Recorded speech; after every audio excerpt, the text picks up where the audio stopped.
বিগত ফ্যাসিস্টের আমলে দেশের সব গণতান্ত্রিক প্রতিষ্ঠান ধ্বংস করা হয়েছিল বলে অভিযোগ করেছেন প্রধানমন্ত্রীর রাজনৈতিক উপদেষ্টা এবং বিএনপির সিনিয়র যুগ্ম মহাসচিব রুহুল কবির রিজভী। বলেন, দেশের বাইরে একটি মহল দেশকে আবারও অস্থিতিশীল করার অপচেষ্টা করছে।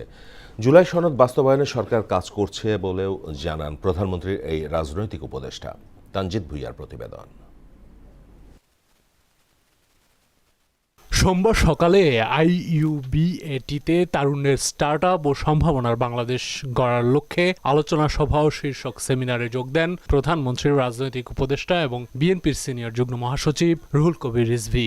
আমাদের সৌভাগ্য যে ওনার মতো একজন চিফ গেস্ট আমাদের কাছে আজকে আসছে। সেমিনারে সবাইকে নিয়ে প্রধানমন্ত্রী তারেক রহমানের তারুণ্য নির্ভর বাংলাদেশ গড়ে তোলার আহ্বান জানান বক্তারা। নিজেকে যাচ করার জন্য নিজেই এখানে পরীক্ষা দিতে পারছি এবং নিজের জ্ঞান বৃদ্ধি করতে পারছি। শুধু তাই না, এখানে আমরা ভুল চেঞ্জ করতে পারছি।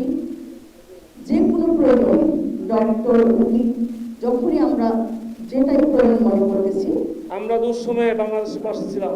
তারেক রহমান আপনাদের সবাইকে নিয়ে সুন্দর একটা দেশ গড়তে চাই।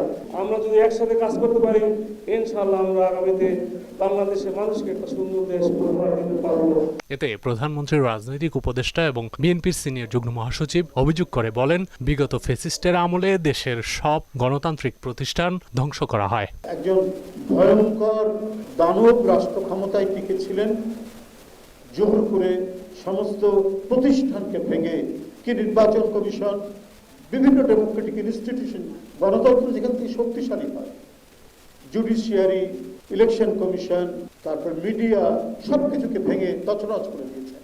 উনি যা বলবেন মিডিয়ায় তাই প্রচার করতে হবে। সমস্ত মিডিয়া নিয়ন্ত্রিত। ফ্যাসিস্টরা তাই করে, প্রত্যেকটি দেশে যাই করে, আমাদের এখানেও তাই হচ্ছে।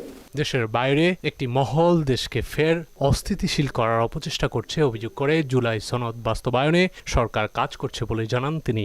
প্রধান ইস্যু কিন্তু একটা মিনিমাম আন্ডারস্ট্যান্ডিং এর মধ্যে থাকতে হবে।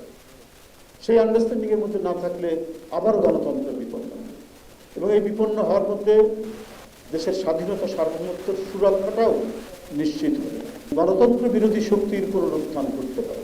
বিপুল পরিমাণ টাকা এবং দেশের বাইরে থেকে মদত পেয়েও নানাভাবে তারা শক্তিশালী হতে পারে। দেশের শিক্ষা ব্যবস্থা উন্নত বিশ্বের সঙ্গে সমন্বয় করে তারুণ্যের ভবিষ্যৎ তৈরি করার আহ্বান জানান রিজভী। মস্তিষ্কে চিরস্থায়ী দাগ ফেলার জন্য এখনো বোধহয় বই পড়ার বিকল্প কিছু আছে বলে আমি মনে করি। তানজিদ ভুইয়া, মোহনা সংবাদ, ঢাকা।